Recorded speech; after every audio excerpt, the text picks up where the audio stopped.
شروع کرتا ہوں اللہ تعالیٰ کے نام سے جو بڑا مہربان نہایت رحم والا ہے۔ حضرت حمام بن حارث کہتے ہیں کہ حذیفہ بن یمان رضی اللہ تعالیٰ عنہ کے پاس سے ایک آدمی گزرا۔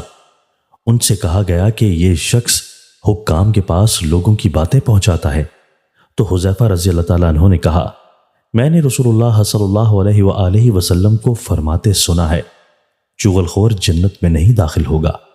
وضاحت: حاکموں اور حکومتی عہدیداروں کے پاس اہل ایمان اور صالح لوگوں کی چغلی کرنے والوں، ان کی رپورٹیں بنا بنا کر پیش کرنے والوں اور جھوٹ سچ ملا کر اپنے مفادات حاصل کرنے والوں کو اللہ کے عذاب اور اس کی سزا کو ہمیشہ مد نظر رکھنا چاہیے۔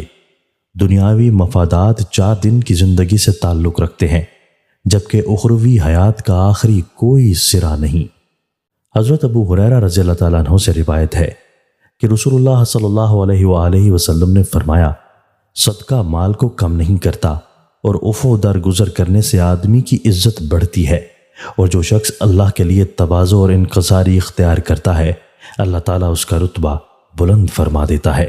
وضاحت: حدیث میں تواضع اور خاکساری کا مذکور مرتبہ تو دنیا میں دیکھی حقیقت ہے، اے کاش لوگ نصیحت پکڑتے۔